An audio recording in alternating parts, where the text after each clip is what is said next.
bonjour à tous, merci d'être avec nous pour Média Direct. Ce soir, nous avons l'honneur d'accueillir Monsieur Christophe Barbier. Bonsoir monsieur. Bonsoir à vous. Alors Monsieur Barbier, avant de devenir un journaliste de renom, vous êtes passé par l'une des écoles françaises les plus prestigieuses, l'École normale supérieure de la rue d'Ulm, et vous y avez obtenu une maîtrise d'histoire. Mais alors que cette formation destine le plus souvent à une carrière universitaire d'enseignant, chercheur, vous avez plutôt opté pour le journalisme. Plusieurs médias vous ont rapidement ouvert leurs portes. On note d'abord Le Point en 90, puis Europe 1 en 95. Mais c'est finalement dans le magazine L'Express que vous avez obtenu vos lettres de noblesse, si je puis m'exprimer ainsi. Alors d'abord chef du service politique, puis directeur adjoint de la rédaction et enfin directeur de la rédaction depuis 2006. Vous avez également, donc à l'évidence, une carrière journalistique brillante que vous complétez par des interventions télévisées régulières dans l'émission C'est dans l'air sur France 5 et dans la matinale d'ITélé. Alors, avant de rentrer dans le vif du sujet, une petite question que j'aimerais vous poser. J'imagine que je suis loin d'être la première à le faire. Que signifie votre mythique écharpe rouge? Je suis ravie d'ailleurs que vous l'ayez dans notre studio. Et est-ce que derrière ça, c'est plutôt une signification qui a été créée par les médias, que vous avez entretenue, ou est-ce que c'est vraiment quelque chose qui vient de vous au départ? Ça vient vraiment de moi, ça date d'il y a très longtemps et à chaque fois je donne une autre version. Alors la version que je vais donner aujourd'hui, c'est donc une version inédite. Une version inédite, c'est tout simplement mon combat contre les excès de remise de Légion d'honneur. Il y a eu récemment la promotion de Pâques, encore 500 personnes qui ont été soit décorées, soit promues, et on trouve parmi ces personnes des journalistes. Et moi je considère qu'un journaliste décoré, c'est un journaliste de moins. On ne peut pas être contre-pouvoir ou être en confrontation avec le pouvoir et obtenir des hochets, des colifichets, des décorations. Certains courent après ça. Moi, je pense qu'il devrait y avoir des professions interdites de remise de décorations et que notamment la Légion d'honneur devrait être réservée à ceux qui ont pris des risques, mis leur vie en danger pour la France. Donc essentiellement des militaires, mais je veux bien étendre bien sûr aux sapeurs-pompiers ou à ceux qui accomplissent des actes héroïques pour sauver tel ou tel. Mais quand on n'a pas vraiment mis sa vie en péril, on ne mérite pas la Légion d'honneur. Donc les sportifs, les artistes, les journalistes doivent être exclus de la Légion d'honneur, au même titre d'ailleurs que les patrons et que la plupart des politiques. Comme ça, on aurait, avec la Légion d'honneur, on retrouverait l'esprit qu'avait voulu Napoléon. Et donc, pour protester contre cet excès de Légion d'honneur, je me suis attribué la plus grosse Légion d'honneur du pays. Voilà, c'est le ruban le plus impressionnant. Il ne tient pas à la boutonnière, je le mets autour du cou. D'accord, alors Marie. Alors justement, je rebondis sur ce que vous venez de dire. Dans votre livre Maquillage, les politiques sans phare, vous dites justement qu'un journaliste décoré, c'est un journaliste de moins. Et vous expliquez justement que les remises de décorations ont pris un tour nouveau sous Nicolas Sarkozy. Pourquoi? Ah oui, alors autant je suis contre les décorations remises aux journalistes, autant j'adore les remises de décorations parce qu'on apprend des tas de choses. On apprend beaucoup de choses sur la nature humaine et sur la vanité. On apprend aussi pas mal de choses sur ceux qui reçoivent les décorations, les récipiendaires, comme on appelle, parce qu'il y a des discours, il y a des échanges. Et puis c'est un moment où autour de celui qui vit un moment d'honneur et de bonheur, c'est aussi un moment où les barrières tombent, les conventions tombent, un peu comme dans les garden party du 14 juillet ou les pots de fin d'année ou les galettes des rois, et donc on arrive à obtenir des informations. Nicolas Sarkozy a complètement changé la donne. François Mitterrand apprenait par cœur et sans fiche, sans note, il brossait la vie de celui à qui il remettait la Légion d'honneur ou une autre décoration avec beaucoup de brio. Sarkozy en faisait un discours politique. Donc il disait du bien évidemment de celui qui recevait la Légion d'honneur, tout en les gratignant parfois ou en lançant des pics, et puis il parlait à la foule. Donc il s'adressait aux journalistes qui étaient présents, souvent pour les critiquer, pour les contrer, il parlait de ses idées, il parlait de lui, il parlait beaucoup de lui en remettant la Légion d'honneur un peu à n'importe qui, il massacrait pas mal la langue française, mais ça donnait à ses interventions un petit côté meeting qui était très intéressant. Et donc quand on y allait comme journaliste, on passait pas un moment ennuyeux à voir l'orgueil des uns et des autres se renforcer, on passait un moment intéressant. Après, Sarkozy venait au milieu de la foule et continuait à faire de la politique, c'était très intéressant. D'accord, alors juste pour revenir un peu sur votre petite biographie, j'ai regardé donc un peu sur internet et j'ai été un peu perplexe, c'est vrai que c'est souvent assez condensé et on a l'habitude d'entendre dire que le journalisme c'est un métier où il est dur de s'y faire sa place, qu'on passe souvent beaucoup d'années de galère avant de percer. Et vous, alors il semblerait que vous ayez directement commencé au Point, donc c'est quand même assez prestigieux. Est-ce que vraiment votre carrière journalistique n'a été que brillante ou est-ce que c'est des lacunes dans mes sources bibliographiques? J'ai eu la chance de passer avant la grande série des crises. Il y a eu une grosse crise de la pub à partir de 89-90, mais j'étais juste dans cette profession. Et ensuite, il y a les crises que votre génération connaît et va connaître, liées à la fois à la multiplication des médias, ce qui crée du travail, mais compte tenu des business models, comme on dit en bon français, diminue le nombre d'emplois. Donc le CDI devient très rare, mais travailler dans les médias, parce que maintenant on travaille dans les médias, pas dans tel ou tel média, reste accessible. Donc toute cette grande mutation, cette grande crise économique, modèle publicitaire, distribution kiosque, les tarifs de la poste qui augmentent, la difficulté de la presse écrite à résister au tsunami numérique, à l'adopter, à en faire un allié tout en préservant ses recettes. Enfin toute cette crise-là, je suis passé avant. Donc j'ai eu cette chance-là. Ça n'a pas empêché qu'il n'y a pas eu que des moments faciles dans ces 20 dernières années, parce que cette mutation, si j'ai eu la chance d'entrer dans la profession juste avant, j'ai dû la porter, comme journaliste, comme chef de service, comme directeur de la rédaction. Jamais j'aurais imaginé il y a 20 ans que j'aurais eu à gérer des problématiques comme celles que posent les tablettes, les smartphones, Twitter, les réseaux sociaux, qu'est-ce qu'on en fait, vers quoi on investit. Aujourd'hui, quand on vend un espace publicitaire 100 sur un média papier, on le vend 10 sur un site internet gratuit, on le vend 1 sur un smartphone. Donc vous voyez la dégradation de valeur, la perte de valeur. Avec quoi paye-t-on les journalistes? Mais justement aujourd'hui, par rapport à la concurrence d'Internet, vous ne pensez pas que justement un hebdomadaire comme l'Express a peut-être moins de difficultés et moins en crise, par exemple, qu'un quotidien comme Libération, comme Le Figaro, qui justement a une concurrence au niveau des DPH qui tombe, effectivement, c'est beaucoup plus simple au niveau d'Internet. Et de l'autre côté, on a un hebdomadaire comme l'Express ou Le Point, par exemple, qui font des sujets de fond. Vous ne pensez pas que vous êtes un peu protégé à ce niveau-là? Protégé, je ne le dirais pas, parce que c'est quand même une mutation profonde. Hein. Il faut faire changer de métier des tas de gens, il faut changer nos équilibres économiques, donc c'est un vrai défi. Mais c'est vrai que pour nous, Internet est un allié. Pour les quotidiens, c'est un concurrent, parce que la temporalité d'Internet est directement concurrente en effet avec les quotidiens. D'ailleurs, ils bougent, les quotidiens. Ils sont très puissants pour Le Monde et Le Figaro sur Internet, donc ils remplacent une audience par une autre. Ils essayent de trouver du chiffre d'affaires ailleurs, et puis ils ont fait bouger leurs produits papier avec beaucoup de tribunes, beaucoup de reportages, beaucoup de portraits. Ils ont refroidi leur journal. Pour nous, c'est un allié Internet parce que ça a aboli deux choses qui étaient fatales pour les hebdomadaires. C'était le temps et l'espace. Avant, on bouclait, en ce moment par exemple à l'Express, on boucle le lundi soir, on sort le mercredi matin. Dans ces 36 heures, il se passe des tas de choses, par exemple la démission de Cahuzac, et on ne peut pas en tenir compte dans le papier. C'est terrible. Sauf que depuis Internet, c'est pas terrible. Parce que sous la marque L'Express, eh bien, on a Internet. Dès le soir même, j'avais un papier, on avait plein d'éléments. Si un grand personnage meurt, voilà, on a eu peur il y a quelques jours pour Mandela. S'il meurt juste avant le bouclage, je peux le mettre dans le journal, comme je l'ai fait avec la démission du pape, qui était arrivée un lundi matin. Mais s'il était mort un mardi, il n'y a pas de Mandela dans le journal. Mais il y a Internet. Et surtout, Internet abolit l'espace.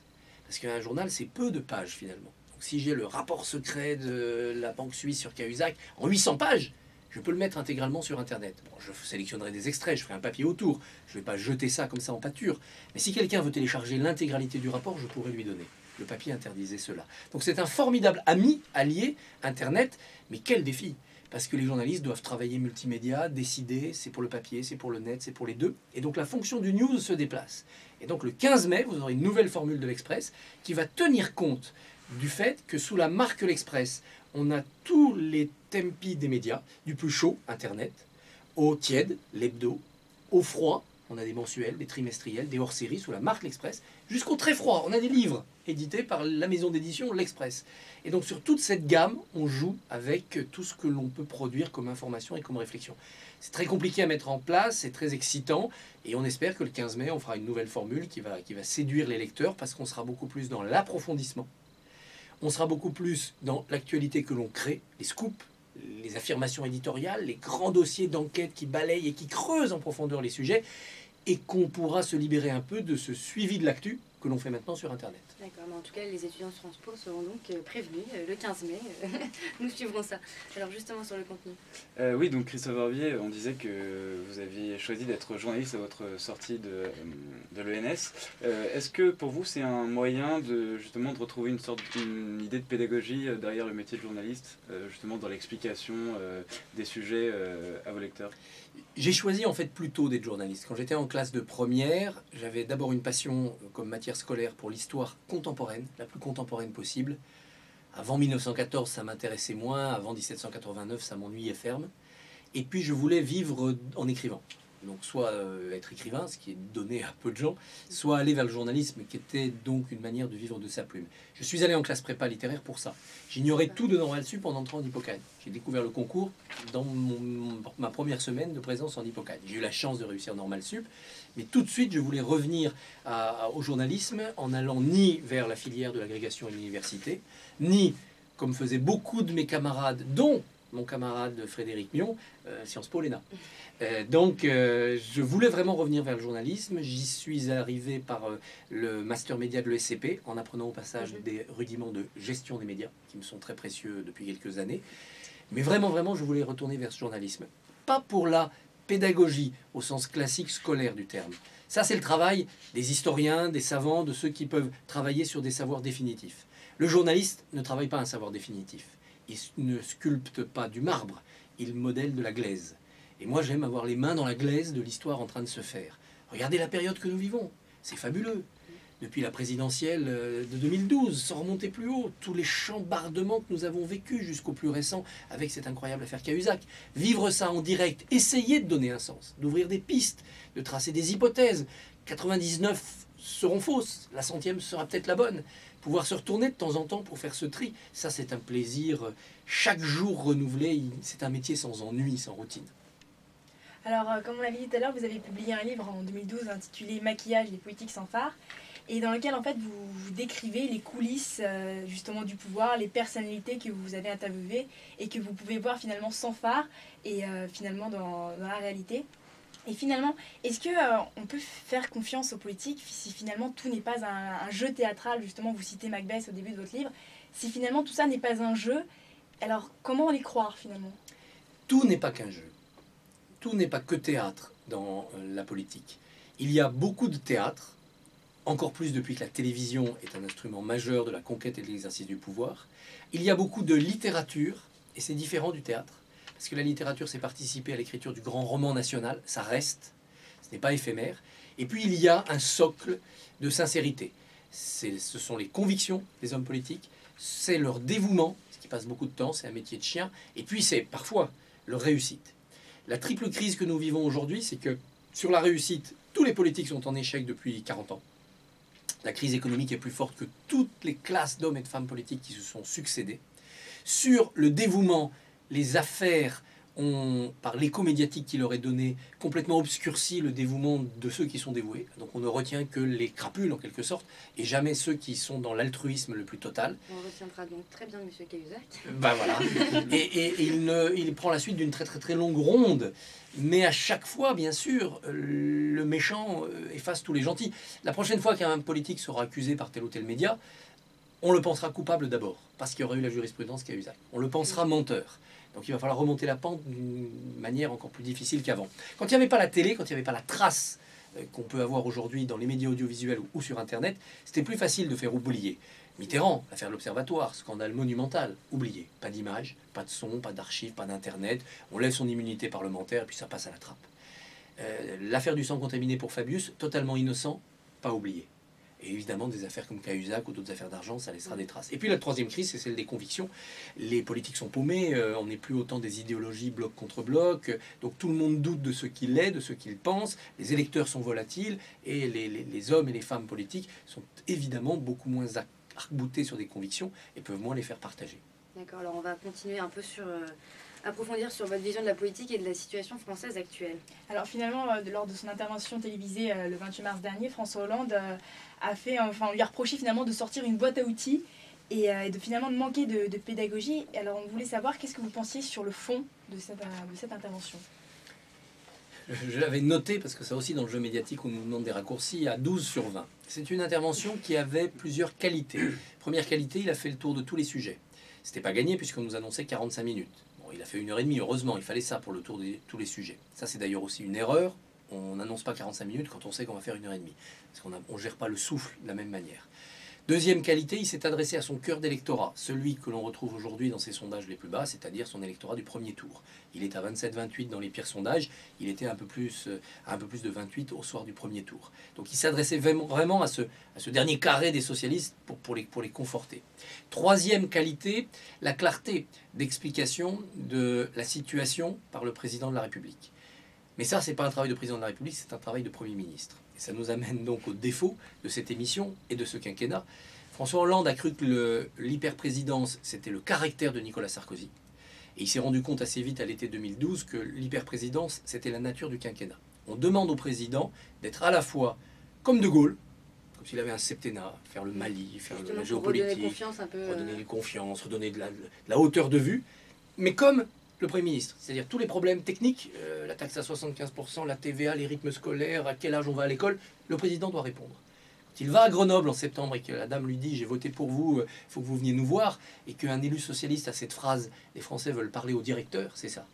Donc on lui demande d'être un président de quinquennat, donc un super Premier ministre, et un président de septennat, donc presque un roi. Et ça, c'est une contradiction dans laquelle il est tombé et qu'on voyait au cœur de cette émission. Très de Gaulle sur le nucléaire, la défense, le Mali. Très petit Premier ministre sur les réponses techniques plus ou moins bien fagotées, comme celle sur les 75%, qui n'était pas très claire. Et donc cet écartèlement, il en est terriblement victime. Par ailleurs, on ne fait pas une émission de ce type où il y a 150 questions avec un seul journaliste, même si David Pujadas a été très bon. C'était une conférence de presse qu'il fallait faire. Parce que les tons changent. Les Échos posent une question technique, le Parisien pose une question populaire, Gala pose une question échevelée, et le style de réponse peut varier, ça rend l'émission beaucoup plus animée. On voulait vous poser cette question sur la question des journalistes. Est-ce que vous ne trouvez pas ça un peu agaçant de retrouver toujours les mêmes journalistes à interroger le président? Alors on sait que François Hollande, s'il doit s'exprimer, il utilisera la télévision, donc il se retrouvera forcément face à des journalistes de télé. Sans exprimer votre cas personnel, est-ce que vous ne pensez pas que les Français gagneraient justement à avoir d'autres intervieweurs pour le président de la République? Oui, je pense que oui. Simplement, les politiques veulent avoir un maximum de téléspectateurs, donc ils vont à l'audimat, et ça c'est les présentateurs de 20 heures qui drainent avec eux une clientèle, et le minimum de risques. Et donc ils veulent avoir en face d'eux des gens qu'ils connaissent, qu'ils ont déjà affrontés, dont ils ont les codes. Prendre des risques, c'est faire ce que Chirac a fait pour le référendum de 2005 face à des jeunes, face à des Français. Il s'est planté. C'est faire ce que Sarkozy et Royal ont fait pendant la campagne de 2007 sur TF1 face aux Français, puis Sarkozy l'a refait une fois ou deux. Soit c'est un peu congelé, un peu trop préparé, soit c'est vraiment un risque. Eux s'en étaient plutôt bien sortis, mais c'est un trop grand risque. Donc ils vont au moindre risque et au maximum de téléspectateurs. Ben, ça amène à prendre toujours les mêmes. Je considère néanmoins qu'on a fait des progrès de l'époque où Mitterrand était interrogé par les épouses ou les compagnes de ses ministres, à l'époque d'actuelle où on a de très très bons professionnels, que ce soit Pujadas, Delahousse ou d'autres, en passant par une période un peu intermédiaire où les vedettes des 20 heures, style PPDA, pouvaient l'emporter parfois, parce qu'ils avaient fait 4-5 présidents dans leur carrière, sur l'invité. Non, ce qu'il faudrait, c'est arriver à ce que font très bien les présidents américains, c'est-à-dire un rituel de la conférence de presse rapide, à questions rapides, agressives, toniques, mais très souvent. Hollande nous en promet une tous les 3 mois, pour l'instant c'est plutôt tous les 6 mois. Il faudrait une conférence de presse, vu l'actualité, tous les mois. Regardez, en janvier, Mali, bien sûr. En février, les chiffres économiques, le 0,8 qu'on n'atteindra pas, la dette. En mars, l'affaire Cahuzac. Tous les mois, il y a matière à faire une conférence de presse de 3 quarts d'heure. Oui, parce que c'est une vie à rebondissement, une vie politique à rebondissement, une actualité à rebondissement. Tout s'est accéléré. On met maintenant 1 milliardième de seconde pour envoyer des fichiers colossaux à l'autre bout du monde par Internet. On ne peut pas faire des conférences de presse comme le général de Gaulle. Et ça, les politiques n'en ont pas pris conscience. Donc ils raréfient leur com au lieu, au contraire, de la ritualiser. C'est une erreur, parce qu'évidemment, on attend monts et merveilles d'un événement rare qui s'appelle une intervention du président de la République, et on est déçu. Mais ils envoient quand même les ministres faire le tour des chaînes d'infos. Oui, mais on n'a pas voté pour les ministres. On n'a pas voté pour les ministres, on n'a pas voté pour les députés, on est ravis de les entendre, ils ont des explications à donner, mais régulièrement, le peuple doit se confronter à celui qui les ont élus, et qui, en 5 ans, doit rendre des comptes au moins une 50aine de fois. C'est pas énorme, et ça veut dire quasiment une fois par mois, par le mois d'août. On note donc un président qui s'exprime trop peu. Alors justement, on parle de l'affaire Cahuzac et on voit justement François Hollande est le président qui s'exprime le moins dans les médias depuis finalement François Mitterrand et qui finalement a du mal à redonner confiance justement dans ce qu'on pouvait appeler le rêve français ou ce genre de choses. Et finalement les aveux de l'affaire Cahuzac ont montré que cette république exemplaire est complètement décrédibilisée. Alors est-ce que finalement les journalistes peuvent essayer de recréer finalement le lien de confiance entre le politique et la société? On n'est pas là pour ça. On n'est pas là pour recréer du lien de confiance, on est là pour, comme disait Jean-Jacques Servan-Schreiber, et on en a fait la devise un peu du journal, Jean-Jacques Servan-Schreiber disait « dire la vérité telle que nous la voyons ». Ça veut dire avec notre point de vue et la subjectivité qu'on a, mais vraiment voir les choses et les dire. Ça va mal, on dit que ça va mal. On n'est pas là pour recréer du lien de confiance. Le lien de confiance, c'est les politiques qui le créent, par leur exemplarité et surtout par leurs résultats. Je peux vous dire que si Hollande crée 2 millions d'emplois dans les 3 ans et demi qui lui restent, là, bientôt, la confiance, elle sera là. Et la réélection, elle sera faite. Donc, des résultats. On n'est pas là, nous, pour se prêter à un jeu de communication où le politique, par sa magie, la magie du verbe, le charisme, créerait de la confiance. À eux de créer la confiance en amont par leur programme, leur personne, leur projet, et en aval par leurs résultats. Quand ça va mal, il faut le dire. En ce moment, ça va mal, on le dit. Voilà. Quand le président de la République, au vœu du 31 décembre, dit le chômage baissera à tout prix, coûte que coûte, avant la fin de l'année 2013, on n'est pas là pour dire quelques mois après, il faut l'oublier cette phrase, c'est pas de sa faute, recréons du lien de confiance. Il faut faire ce travail crûment et parfois cruellement. D'accord. Justement, par rapport à la République exemplaire, est-ce qu'il faudrait finalement un remaniement partiel, voire complet justement du gouvernement? Alors, la République exemplaire, irréprochable, est morte comme la présidence normale est morte. La présidence normale est morte début juin quand il y a eu le tweet de Valérie Trierweiler. Le privé et le public ont explosé en vol dans le même cocktail que du temps de Sarkozy. Et la République irréprochable meurt avec Cahuzac. Ça ne veut pas dire que Hollande a fauté. Ça veut dire que ni gauche ni droite ne sont en mesure de garantir, de consolider pour l'instant ces concepts-là. La démarche est sans doute de bonne foi, le résultat est insatisfaisant. Ça montre une faiblesse politique. Hollande aurait dû savoir, avant les juges, avant les médias, ce qu'il a appris après les juges et les médias. Du temps de Mitterrand, face à un ministre comme ça, sur lequel il y avait des soupçons, Mitterrand aurait demandé à Michel Charasse de faire une enquête. Michel Charasse aurait convoqué le ministre en question, ses collaborateurs, ses amis, son beau-frère, ses voisins, c'est sa concierge, les aurait bien terrorisés, et on aurait su tout de suite. Et 2 jours après, le ministre était débarqué, il y avait un problème judiciaire, mais il n'y avait pas l'affaiblissement du politique. Hollande a péché par faiblesse. Ça m'amène à votre question sur le remaniement. Est-ce qu'un remaniement peut lui redonner l'autorité? Non, pas là, comme ça, sous pression. S'il le fait, il aura cédé non seulement à l'événement qu'il n'a pas su maîtriser, mais à l'opposition qui lui réclame un remaniement. Donc c'est tenir encore un peu que doit faire Hollande s'il veut montrer qu'il a de l'autorité. Faire un voyage au Maroc avec des petites plaisanteries, ça montre son indifférence, son insensibilité, pas son autorité. Alors oui, il faudra un remaniement. Et je l'ai réclamé dans un édito récent, mais pas à cause de l'affaire Cahuzac. Il faut un remaniement, si possible avant l'été, quand on aura rendu notre copie à Bruxelles sur notre plan de redressement, pour dire vite, pour mettre enfin en cohérence la politique économique. Hollande a passé 1 an à avoir une jambe gauche et une jambe droite. Grand écart. Montebourg, Moscovici, Sapin, mais aussi des lignes de gauche. Donc il lui faut remettre de l'homogénéité. Ça veut dire faire un gouvernement resserré et aligné, au sens qu'il n'y ait plus qu'une seule ligne. Clairement, il faut savoir si on est avec Moscovici pour, vis-à-vis de l'Allemagne, retrouver une cohérence et une rigueur de gestion, ou bien avec Montebourg, pour aller vers une forme de démondialisation douce ou de réindustrialisation forcée avec l'État qui intervient. On était dans la variété de la gauche, on est arrivé assez vite dans la contradiction, dont l'affaire Florange a montré toute la violence, il faut en sortir. Remaniement, resserrement au mois de juin, à mon avis en gardant Hollande, dont la probité n'est pas sans doute, et dont la capacité à encaisser est encore forte. Un Premier ministre, ça s'use, mais jusqu'à l'accord. Pardon, héros, bien sûr. C'était un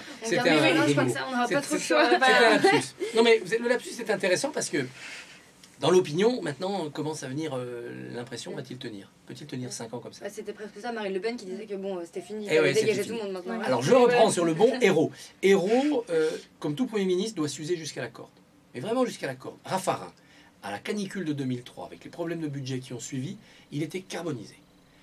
Chirac l'a gardé jusqu'au lendemain du référendum de 2005. Il lui a fait faire quasiment 2 ans de calvaire. Plus de pouvoir, plus d'action. Il ramait tous les jours, mais il l'a carbonisé. Pour se protéger, lui, Chirac. Hollande doit faire pareil avec Ayrault jusqu'au lendemain des municipales. Et si elles ne sont pas trop mauvaises, jusqu'au lendemain des européennes. Et là s'ouvre une deuxième partie de quinquennat avec Sapin, s'il a bien négocié les retraites et les intermittents du spectacle. Et on a une social-démocratie appuyée sur les partenaires sociaux. Moscovici, s'il faut remettre un coup de rigueur, parce que ça ne va pas du côté de l'économie. Valls, s'il y a des troubles dans la société et que c'est une demande d'ordre qui surgit. Ou bien quelqu'un de l'extérieur pour vraiment tourner la page. Ça peut être Aubry, sur une ligne de gauche, si c'est le prolétariat qui a grogné dans les élections. Ça peut être Bayrou, sur une espèce de France unie, comme Mitterrand avait pris Rocard pour édulcorer tout cela. Le temps montrera qui est le mieux placé. Héros, à mon avis, nouveau gouvernement en juin, changement de Premier ministre en juin 2014. Alors au sujet de l'affaire Cahuzac, on a eu Jean-Michel Apathy dernièrement qui avait interrogé les méthodes de Mediapart sur justement le traitement de cette affaire et les méthodes d'investigation. Qu'est-ce que ça vous inspire? Je suis en colère contre Mediapart et contre Edoui Plenel parce que sur un travail d'investigation exemplaire, remarquable, dont les aveux de Cahuzac sont venus couronner le succès, ils ont greffé un discours moralisateur, intellectuel ou plutôt idéologique, inacceptable. Ils sortent une information, très bien.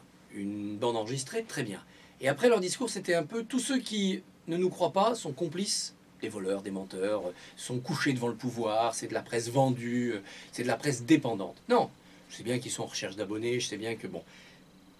Mais c'est pas pardonnable. On ne peut pas prendre en otage la profession. Dites qu'on a raison, ou bien vous êtes du mauvais côté. Non, c'est leur enquête, c'est très bien, mais il faut qu'ils apportent des preuves. En apportent-ils? Nous, on a fait vérifier la bande.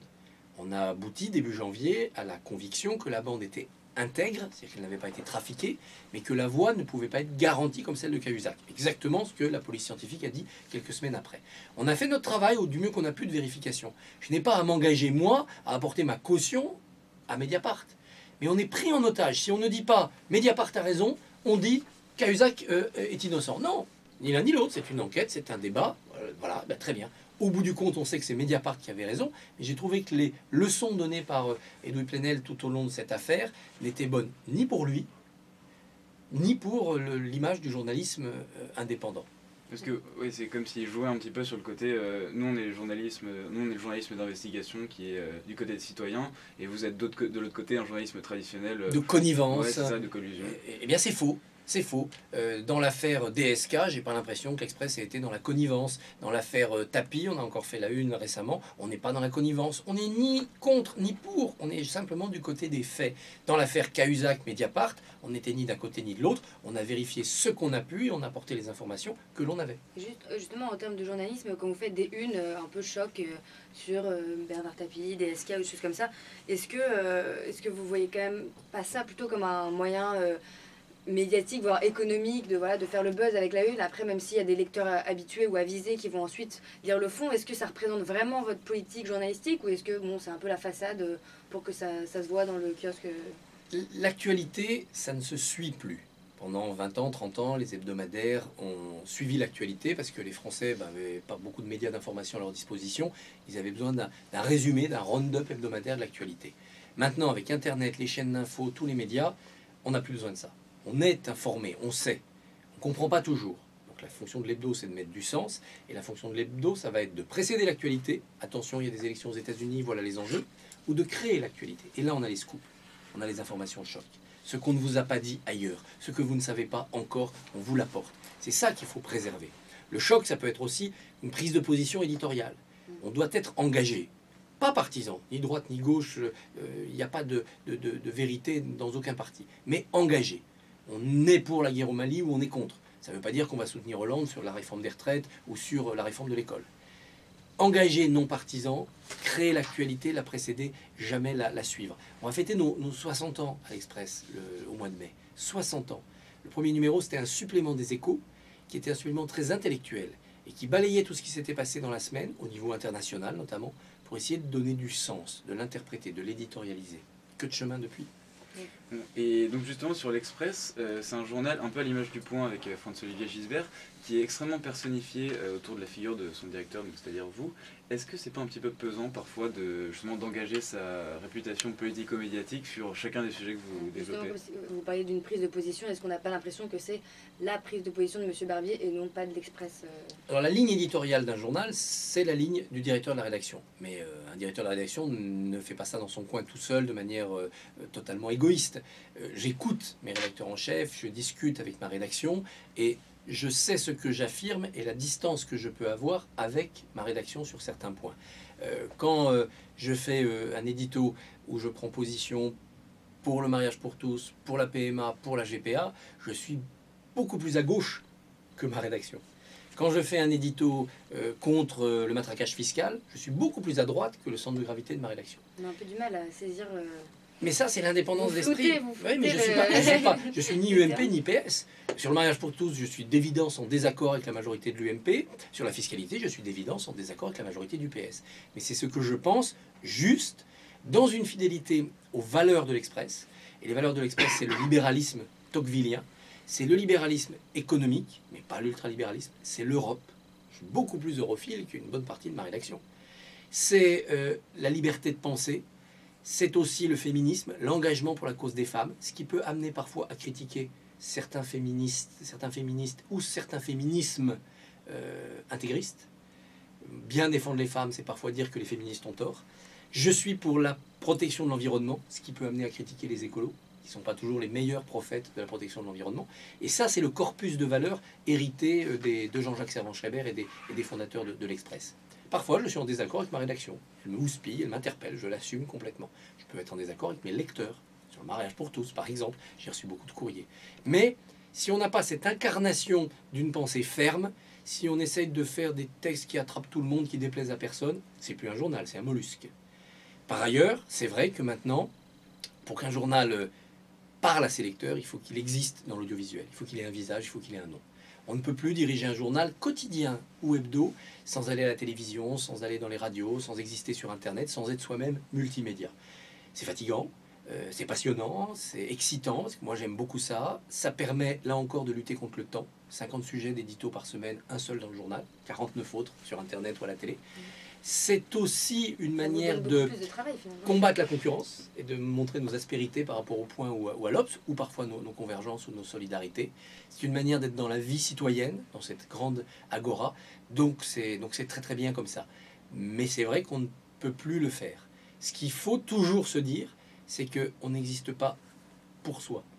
Si demain je me dis, chic, avec tout ce que je fais à la télé, je vais créer mon média, et puis je vais exister, puis j'aurai plein de lecteurs. Je me mettrai le doigt dans l'œil jusqu'au coude. Au bout de 3 semaines, je disparais de la circulation. Ce qui existe, ce qui est enraciné, c'est l'Express. Moi, je ne suis pas le tronc, je ne suis pas les racines, je suis le bourgeon, la petite fleur éphémère, 96 bourgeons, 2006 fleurs, et puis un jour je fanerai. Mais l'arbre, il continuera. Donc il faut bien se dire que la marque, c'est l'Express. La philosophie, c'est l'Express. Moi, je suis le héros, comme on disait au Moyen-Âge, c'est-à-dire ni comme le Premier ministre, ni avec OS à la fin, mais AUT. Je suis juste le porte-parole. D'accord. Alors sur cette belle métaphore, on va passer à la dernière partie de notre interview, à savoir donc avec Marine des questions courtes, réponses courtes. Donc on attend de vous que vous répondiez J'essaye. en 2 mots. Donc justement par rapport à l'affaire Cahuzac, est-ce qu'on peut répondre finalement aux attaques du FN qui dit les politiques tous pourris? Oui ou non? On peut répondre. D'ailleurs, c'est un proche de Marine Le Pen qui a ouvert le compte en Suisse. Oui. Donc l'arroseur arrosé. Donc je crois que la population française, très en colère contre les politiques classiques, ne tombe pas pour autant dans le tous pourri. Et que le vote en faveur du FN ou de l'extrême gauche demeure un vote protestataire pour gueuler, pour faire mal au système, mais pas pour mettre ces gens-là au pouvoir. Finalement, un adjectif pour définir Arnaud Montebourg. Flamboyant. Copé. Dans flamboyant, il y a aussi flambeur. Ah oui d'accord. J'en pense au copé. Copé, rocailleux. Par rapport, vous parliez justement de votre activité très présente dans les médias, que ce soit sur Internet, à la télévision. Et on voit souvent dans vos éditos vidéo que vous vous amusez vraiment à mettre en scène et à créer une vraie activité. Vous avez justement lancé une sorte de petite activité, le carton rouge, jaune ou ouvert justement pour les politiques. Quel carton vous donneriez pour François Hollande cette semaine? Jaune. Jaune sur plusieurs plans, mauvaise réaction à l'affaire Cahuzac, il aurait dû parler dès le mardi, gravité le mercredi matin, légèreté au Maroc le mercredi soir. Il propose des choses certes très sympathiques, l'indépendance de la justice, le CSM réformé, oui, mais enfin on est loin du sujet. L'inéligibilité à vie, on sait que c'est pas constitutionnel. Enfin bref, je trouve qu'il a mis à côté de la plaque, un peu comme ces artilleurs qui règlent mal leur canon. Il a tiré à la fois trop court et trop long.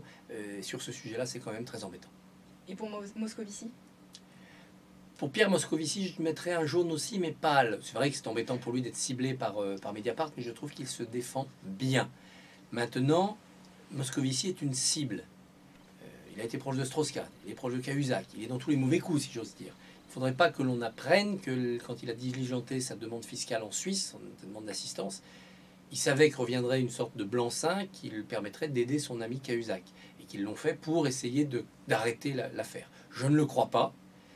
Mais là encore, quand un politique affirme quelque chose aujourd'hui, le soupçon l'emporte sur la croyance. Donc jaune mais pâle.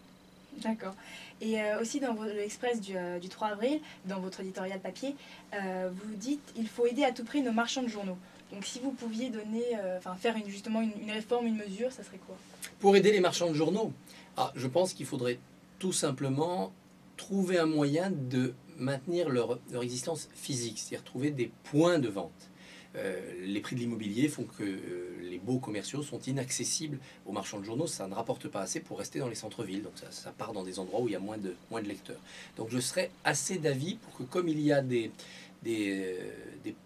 ventes de journaux le week-end avec le JDD dans les boulangeries, on demande aux pharmacies d'avoir un coin presse, qu'on demande aux salons de coiffure d'avoir un coin presse, qu'on demande aux administrations d'avoir un coin presse.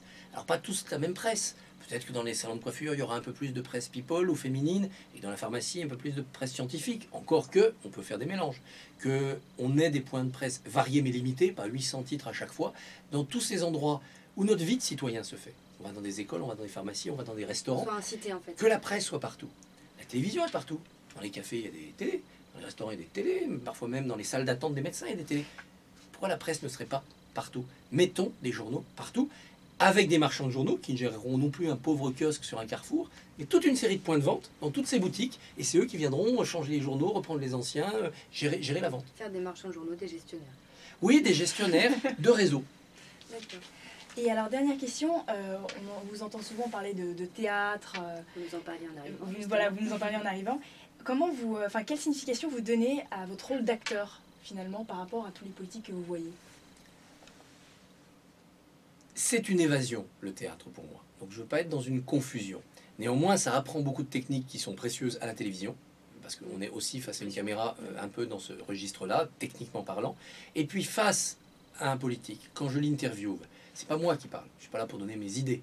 Je dois trouver le mode de questionnement le plus performant pour faire dire des choses aux politiques. Et donc là, il faut faire l'acteur. Généralement, il faut se faire l'avocat du diable. Donc il faut dire quelque chose qu'on partage peut-être pas, mais avec beaucoup d'aplomb pour que le politique sorte de ses gonds et dise « mais vous dites n'importe quoi ». Et là, il dit quelque chose. On doit aller provoquer l'individu en utilisant la mauvaise foi, en utilisant la ruse, en utilisant le charme, en utilisant la flatterie, c'est-à-dire tout ce que l'on voit chez les personnages de Molière, de Marivaux, de Shakespeare. Super. Alors, une dernière question avant de clore notre interview, tout simplement pour nos auditeurs et puis pour nous-mêmes qui nous dirigeons peut-être vers le journalisme. Si vous aviez un conseil à nous donner pour une carrière de journaliste réussie, quel serait-il? Il faudra être multimédia. Donc, n'abandonnez jamais l'écrit en disant je ferai que de la télé, l'audiovisuel en disant je veux faire que de la presse écrite. Les futures générations de journalistes travailleront sur tous les outils possibles et sans doute de nouveaux qu'on ne connaît pas encore. Néanmoins, attention, être multimédia ne veut pas dire être bon à tout et propre à rien. Il doit y avoir dans ce côté multimédia et polyvalent des spécificités, c'est-à-dire des sujets où on est plus expert que d'autres, et on va pouvoir être chef de rubrique, rubricard, et puis des genres où on est plus à l'aise. Le reportage, moi je serais incapable de faire un grand reportage de guerre par exemple, l'édito, la critique, le billet, le récit, etc. Ou la télé. Et gérer en permanence cette polyvalence et cette spécialisation. C'est un peu comme un couteau suisse. Il faut qu'il y ait tout, mais il faut qu'il y ait un ou deux outils, une ou deux lames plus affûtées que les autres. D'accord, merci beaucoup, monsieur Barbier, en tout cas. Merci. Merci à vous.